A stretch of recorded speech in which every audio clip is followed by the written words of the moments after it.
Hey guys, welcome to the Liberal Hive Mind, a channel solely focused on exposing the abundant hypocrisy of the left. You know, media figures for years didn't stop saying this specific sentence right over here. The beginning of the end. He may be feeling the walls closing in on him. All the walls closing in on him. The walls closing in on him. Breaking news, a new bombshell. One astrologer says this means the beginning of the end for President Donald Trump. The beginning of the end of the Trump presidency. Trump will resign. Beginning of the end. The walls are closing in. The walls closing in. The walls closing in. The walls are closing in on the Trump organization. The walls are closing in on Donald Trump. His time is limited. He will be impeached and prosecuted. I mean, let's just do a little bit of a flashback over here. From the Hill in late 2020. Prediction: Trump will resign and Pence will pardon him. This prediction made by Brent Badowski, who said with high confidence, Trump will attempt to pardon himself. From around the same time as well from the New York Times, Trump is said to have discussed pardoning himself. The narrative forever was that he was guilty and he's running away from the law, but in the end, it's gonna get him. But what's interesting about this narrative is that it was actually true in a way. Of course, the narrative in relation to Donald Trump was complete bogus the whole time. Interestingly enough, if you just take the name Donald Trump and simply replace it with Hillary Clinton, then just like that, the narrative suits and it's right on point. Folks, the walls have been closing in. They are closing in on Hillary Clinton and the corrupt DNC, or otherwise known as Hillary Clinton and her corrupt minions. As one after another, the dominoes fall, and John Durham's special counsel investigation continues to deliver in spectacular fashion. We've got some stuff to get into, more Russiagate updates, but before we get into any of it, please make sure to leave a like, a comment, subscribe, share the video as much as possible. We are still shadow banned by the YouTube algorithm, hidden from non-subscribed viewers. And with that out of the way, let's roll the tape. Alright folks, so clearly Michael Sussman was just the tip of the iceberg. Durham charges Steele dossier subsource with 5 counts of making false statements to the FBI. And Tom Fitton, who has been essentially on the case since day one, will give you guys a little bit of a TLDR.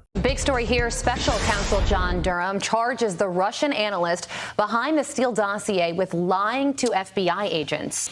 Well, this is the guy, according to Durham, who made up out of whole cloth the core allegations of the Steele dossier, that there was this conspiracy between the Trump operation and the Russians to change the outcome of the election, and secondly, that Trump engaged in some weird sexual activities in Russia. It was made up, and it was made up by the Clinton operation.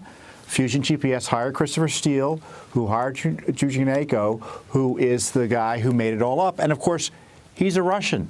And the Durham indictment suggests strongly that he was an operative for the intelligence arm of the Russian government, but that remains to be seen. And, of course, some of his stories were generated by a volunteer and a top supporter of the Clinton campaign. And, you know, to take a step back, also, though, the FBI knew this was all garbage early on.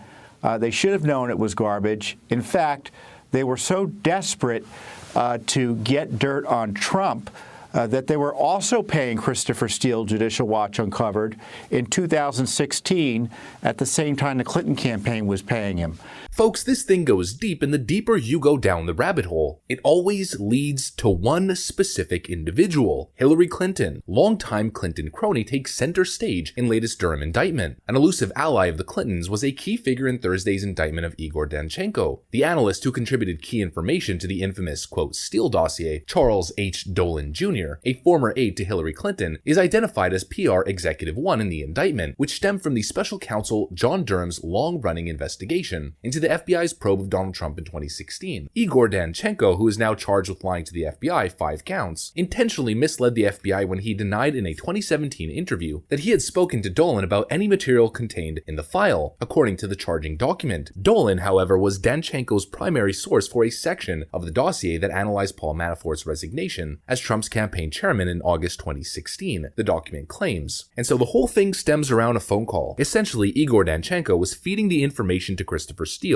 and the FBI. Danchenko was making claims that he was receiving intel through phone calls from an individual who was working in the Russian-American Chamber of Commerce, when in reality, based on the indictment that we now have from John Durham, the information was being fed by a Hillary Clinton aide, this guy named Charles H. Dolan Jr., the entire time. And just think about it, folks. Think about how corrupt and really how crazy this whole thing is. Christopher Steele was working for Fusion GPS. Fusion GPS was an opposition research firm that was funded by the DNC in Hillary Clinton's campaign. And then the incriminating evidence on Donald Trump, supposedly from a credible Russian source, was being fed by a Hillary Clinton advisor through Igor Danchenko. How is this not the biggest story of our lifetimes? I really don't understand. A British spy working for Hillary Clinton was then using a Hillary Clinton aide working through a Russian national proxy in order to feed straight up false information to create the Steele dossier, which was then used by the FBI to secure a FISA warrant, leaked to BuzzFeed and other corrupt media organizations, and then was used essentially to legally harass Donald Trump, his family members, and individuals who worked on his campaign. We are talking about a political conspiracy to the highest degree of corruption. And the whole thing seems to have been orchestrated by Hillary Clinton and the DNC. Now, we have known for years that they funded the Steele dossier. Articles from 2017 titled Clinton Campaign and the DNC paid for the research that led to the Russia dossier. That from the Washington Post and this one from NBC News. FBI releases documents showing payments to Trump dossier author Christopher Steele. We've known this for a long time, and it popped up once again during the 2020 election in documents from a UK court case involving Steele. But now, thanks to John Durham, not only do we have that, we now essentially have proof that the information that was gathered in the Steele dossier came from Hillary Clinton's campaign. And they knew it was bogus all along. The whole lot of them, all those corrupt Democrat operatives working at the FBI, knew that the information was not only uncorroborated, but that it was totally bogus. Yet they pushed it anyways, and they illegally applied for a FISA warrant. When Andrew McCabe shows up in front of Congress and says,